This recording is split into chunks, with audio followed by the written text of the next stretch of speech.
You're exhausted, not from running or working, but from fighting. Every day another battle in your mind, in your soul, in your body. You put on a brave face, smile when people ask how you're doing, and carry on like everything is fine.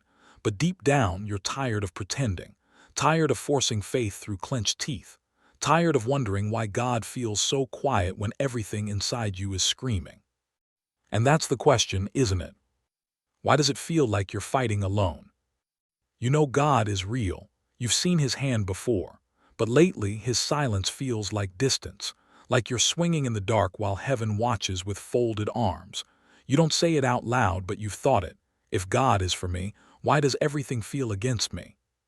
But what if he's not distant? What if he's just not fighting the same way you are? Romans chapter 15, verse 33 calls him the God of peace, not the God of war, not the God of chaos, the God of peace. And maybe that's why it feels like he's not reacting the way you want him to, because he's not reacting at all. He's reigning, and peace doesn't panic. You see, your heart is at war, with fear, with shame, with disappointment, with unmet expectations and buried grief. You're trying to hold it all together, but God isn't trying to fix the battle. He's trying to end it from within, not with noise, but with peace. Not by fighting with you, but by calming the storm inside you. You want him to show up with fire, but he's showing up with a whisper. You want him to charge the enemy, but he's walking straight into your room, no armor, no sword, just presence, still, steady, unafraid. And you mistake that stillness for absence, but it's actually authority. He's not ignoring your pain.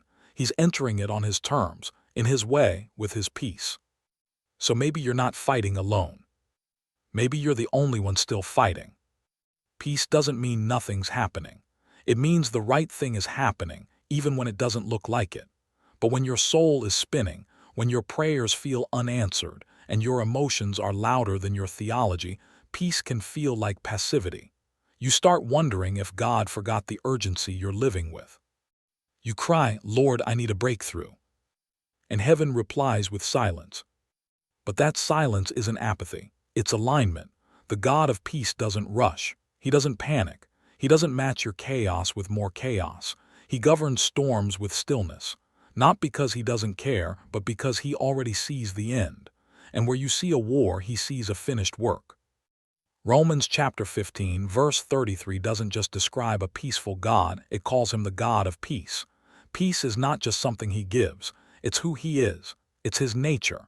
It's the atmosphere of his throne, the air he breathes, the way he moves. And when you belong to him, you don't just receive peace, you begin to live from it. But most of us are still living like orphans in a war zone, still reacting, still bracing for impact, still waiting for the next hit, the next betrayal, the next disappointment. We've been so trained by trauma that we no longer recognize peace when it walks into the room. So we assume God must be angry, or gone, or punishing us. But he's not punishing you, he's inviting you to put down your sword, because he never called you to win the battle. He called you to walk in what's already won. That's the hard part, isn't it? Letting go of the need to prove, to control, to defend. We think our fight earns something. But in the kingdom, surrender is victory, rest is warfare, trust is the real sword, and peace is not weakness, it's authority. So when you ask, why isn't God fighting with me? Maybe he's not, because he's already fought for you. And now, he's waiting for you to join him in the stillness. Because your heart may be at war, but your Father is not. The world has taught you to equate movement with progress, that if things aren't shifting, if the storm isn't calming, if the answers aren't arriving fast, something must be wrong. But the kingdom doesn't operate on your rhythm. It doesn't respond to panic. It responds to presence. And the God of peace never rushes to prove he's powerful. He simply is. That's what makes his peace so disruptive. You expect him to come swinging, to bring noise that overwhelms your fears, but he comes with stillness that exposes them instead. And suddenly, in his silence, all the noise inside you rises to the surface, not so you'll be crushed by it, but so he can finally heal it. Peace is not a feeling, it's a position.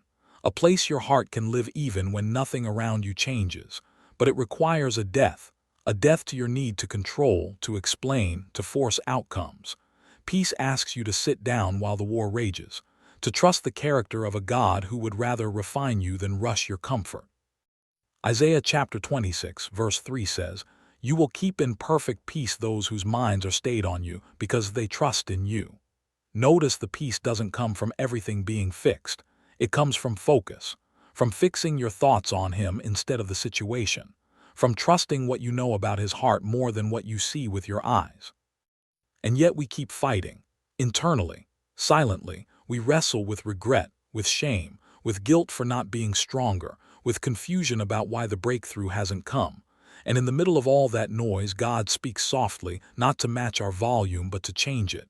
He's not joining our panic. He's inviting us out of it. He doesn't shout over your storm. He sits in it. And somehow His presence becomes the anchor that holds. Not because the waves stop, but because your heart does. You stop running. You stop resisting. You stop needing answers more than you need Him. And in that moment, the war doesn't end because you won. It ends because you laid down your weapon. Because peace was never missing. You just forgot where it lived. Some of the greatest battles are fought in silence, where no one sees, no one claps, and no one knows what you're carrying. It's in those quiet wars of the heart where God does His deepest work. Not when you're standing victorious, but when you're kneeling with nothing left to prove. That's where peace begins, not as an event, but as a person. The peace of God doesn't enter with fireworks. It slips into the corners of your heart like a sunrise, quiet, steady, unshakable. And once it comes, the chaos inside starts to lose its grip. Not all at once, but gradually. The voices that once screamed begin to whisper. The fears that once ruled begin to tremble, because they know they've met someone stronger. And that someone is not trying to out-yell your pain. He's already defeated it. Philippians chapter 4, verse 7 says, "And the peace of God, which surpasses all understanding, will guard your hearts and minds in Christ Jesus." That means His peace doesn't always make sense. It's not logical. It's not explainable, but it's protective. It guards you not from the storm, but from what the storm tries to do to your heart. You've spent too long measuring God's presence by how much relief you feel. But relief is temporary. Peace is eternal. Relief numbs. Peace restores. Relief delays the wound. Peace heals it. And God is not interested in just calming your emotions. He's interested in rebuilding your trust. So maybe the reason He hasn't fought like you expected is because He's fighting a deeper battle. Not the one around you. The one within you. The war between your faith and your fear. Your surrender and your striving, your theology and your trauma. That's the battle He cares about. And you don't win it by doing more.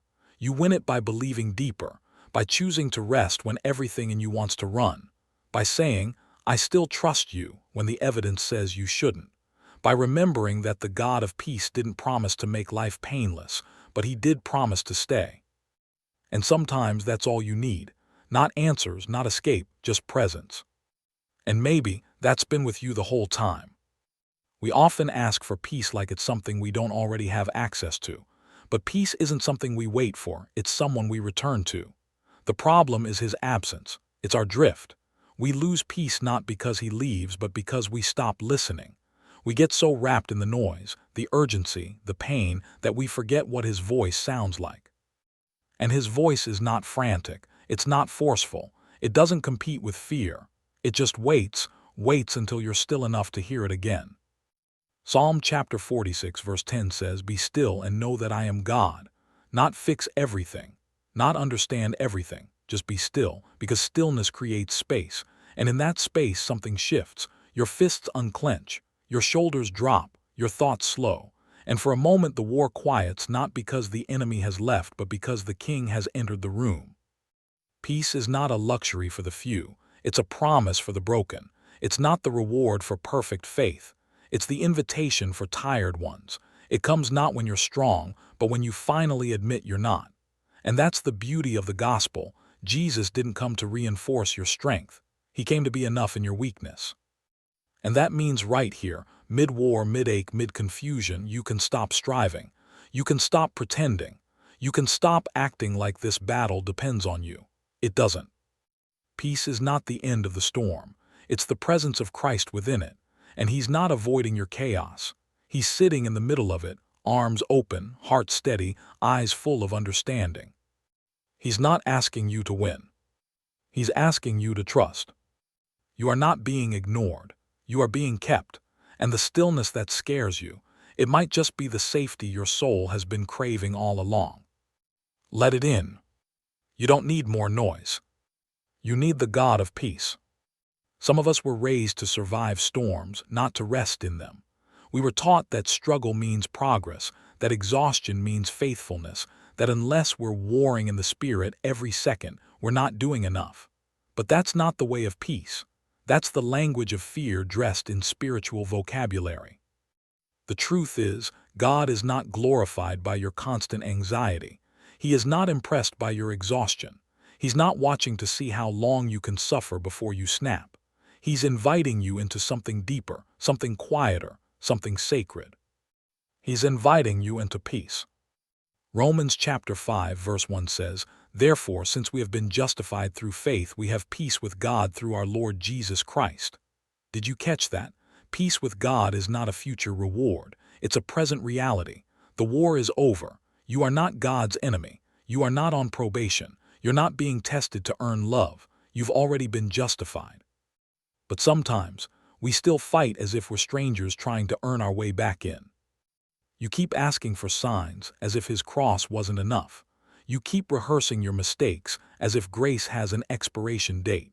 You keep showing up in prayer like a servant when you've already been called a son. And in doing so, you exhaust yourself in a battle that heaven never asked you to fight. It's time to stop. Stop making your faith about effort. Stop measuring your worth by spiritual intensity. Stop acting like the God of peace is still waiting for you to prove yourself. He's not. He's waiting for you to sit down, to breathe, to believe that what Jesus said is still true. It is finished. That means the war is over, the guilt is over, the striving is over, and now you are invited to live from peace, not for it. You're not standing on a battlefield. You're sitting at a table prepared for you even in the presence of your enemies. Let them rage. Let them whisper.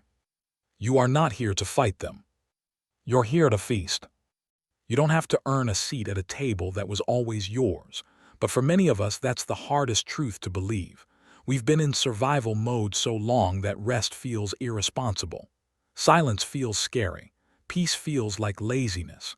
And when God offers stillness, we interpret it as abandonment. But the God of peace is not distant. He's deliberate.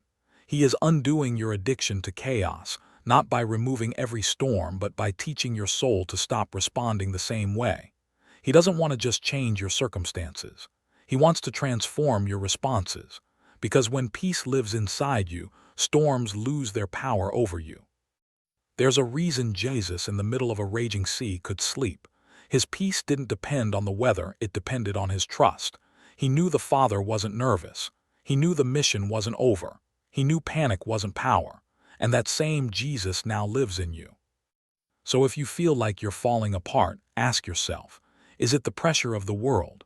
Or is it the unfamiliar weight of peace pressing into places you've never allowed Him to touch? Sometimes the uneasiness we feel isn't from what's happening around us, but from what's healing within us. Peace comes in and rewrites old instincts.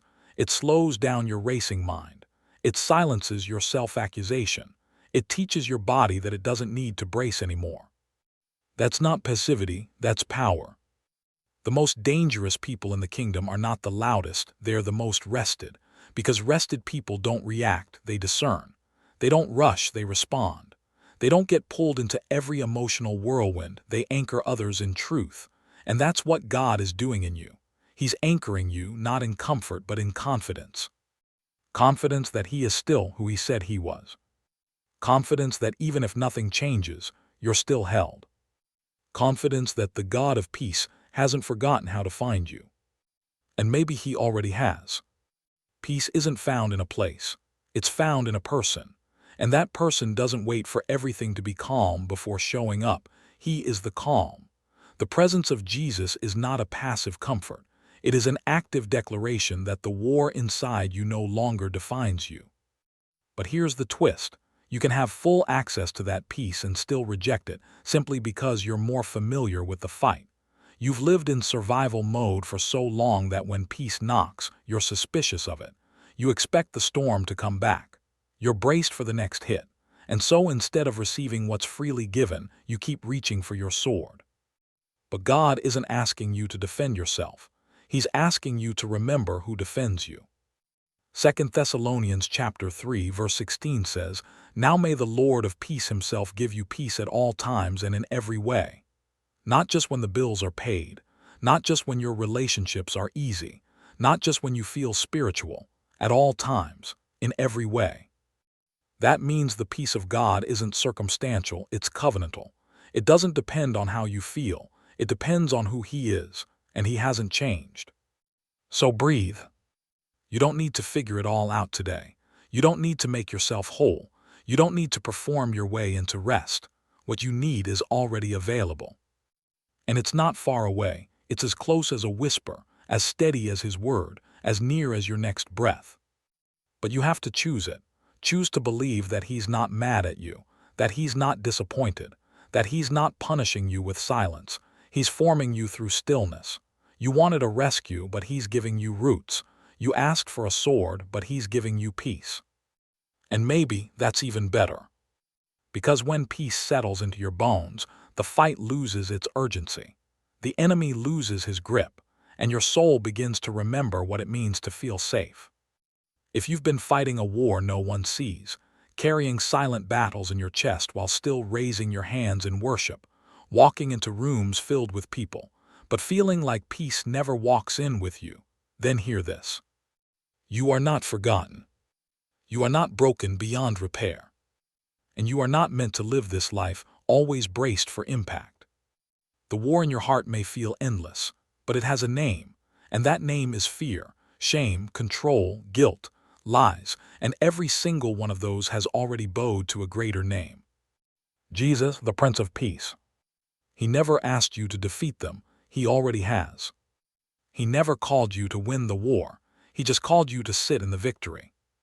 The victory that says, you are no longer an orphan, you are no longer at war, you are no longer alone. So if this message stirred something in you, don't just scroll on. Let it land. Let it echo in the places you've silenced for too long. And if it gave you the language your soul didn't have, if it brought tears you didn't know were waiting, if it reminded you who God really is, then don't walk away quietly. Subscribe not for the sake of another video, but for the sake of your soul. Because this space isn't built for content. It's built for the tired, for the ones who still believe, even with shaking hands, for those who need peace to speak louder than the fight. And if someone you love is fighting their own invisible war, send this to them. You never know what one moment of peace can do. The war might feel real, but peace is more powerful. Because your heart may be at war, but your Father never was.